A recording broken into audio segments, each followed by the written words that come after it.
அனைவருக்கும் வணக்கம். நாம இப்போ பாக்கியலட்சுமி சீரியலில் என்னெல்லாம் சுவாரஸ்யமான விஷயங்கள் நடக்குதுன்னே பார்க்கலாம் வாங்க. நம்ம ஈஸ்வரி வீட்டில் பாக்கியா சமையல் ஆர்டருக்கு போயிட்டாங்க அப்படின்னு சொல்லிட்டு ரொம்பவே கடுப்போடு இருக்காங்க. அது மட்டும் இல்லாமல் நம்ம கோபிக்கிட்டே இந்த விஷயத்தை பற்றி ஷேர் பண்ணவும் செய்கிறாங்க.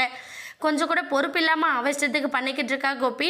அவளாம் என்ன ஒரு தாயா இருந்து என்ன பண்ணணும் அப்படிங்கிறதே தெரியாமல் பண்ணிக்கிட்டு இருக்காளே அப்படின்னு சொல்லிட்டு ரொம்ப ஃபீல் பண்ணுறாங்க. இவங்க ஃபீல் பண்ணிகிட்டே ஒரு பக்கம் இருக்கிறாங்க. ஆனால் நம்ம பாக்கியா எந்த அளவுக்கு ரிஸ்க் எடுக்கிறாங்க அப்படிங்கிற விஷயம் எல்லாமே நம்ம எல்லாருக்குமே தெரியும். இப்போ பாக்கியா என்ன பண்ணுறான்னு பார்த்தீங்கன்னா நேராக போலீஸ் ஸ்டேஷன் போகிறாங்க. போலீஸ் ஸ்டேஷனில் ஏழுமலை வந்து நம்ம பாக்கியா பார்த்ததுமே ரொம்ப கோவத்தோட உக்ரத்தோடு இருக்கிற மாதிரி முறைச்சிக்கிட்டு நிற்கிறாரு. என்ன முறைச்சாலும் சரி, அமைச்சரே என் பிள்ளையை வெளியே விட சொல்லிட்டாரு, நீ என்னையா முறைக்கிறது அப்படிங்கிற மாதிரி நம்ம பாக்கியாவுமே ஒரு பக்கம் ரொம்ப கெத்தாக தான் இருக்காங்க. ஏழுமலை வந்து வேறு வழி இல்லாமல் சார் நான் கொடுத்த கம்ப்ளைண்ட்டை வாபஸ் வாங்கிக்கிறேன், நாங்கள் வந்து பேசி தீர்த்துக்கிறோம் அப்படின்னு சொல்லிட்டு கேஸை வாபஸ் வாங்குறாங்க.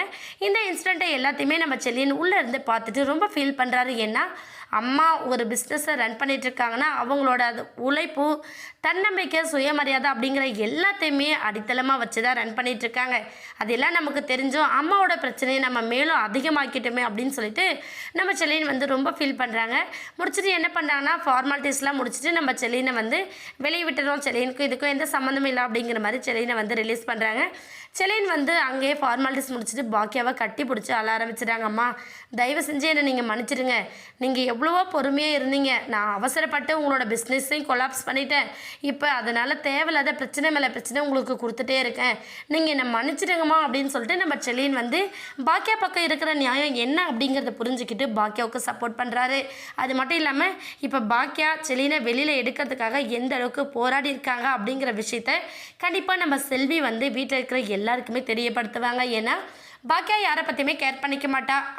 அவள் உண்டு, அவளோட ரெஸ்டாரண்ட் பிஸ்னஸ் அப்படிங்கிறத பற்றி மட்டும்தான் யோசிக்கிறா அப்படிங்கிற ஒரு கான்செப்டில் தான் வீட்டில் இருக்கிற எல்லாருமே, அதாவது இன்க்ளூடிங் நம்ம ஜெனியுமே சொல்லலாம். ஜெனியுமே டோட்டலாக இப்போ மாறிட்டாங்க தான். பாக்கியா பண்ணுறது எல்லாமே தப்பு அப்படிங்கிற ஒரு மைண்ட் செட்டுக்கு ஜெனி வந்துட்டாங்க. அதனால் சின்ன சின்ன விஷயங்கள் கூட அவங்களுக்கும் பெருசாக தான் தெரிய போகுது. இப்போ செலின் வெளியில் வந்ததுக்கப்புறம் கண்டிப்பாக எல்லாருமே ஒரு சுமூகமான லைஃப் ஸ்டைலில் ஃபேஸ் பண்ணுறாங்க அப்படின்னா ரொம்பவே சுவாரஸ்யமாக இருக்கும். வெயிட் பண்ணி பார்க்கலாம். இந்த வீடியோ உங்களுக்கு பிடிச்சிருந்தா மறக்காமல் நம்ம சேனலை சப்ஸ்கிரைப் பண்ணுங்கள். தேங்க்யூ.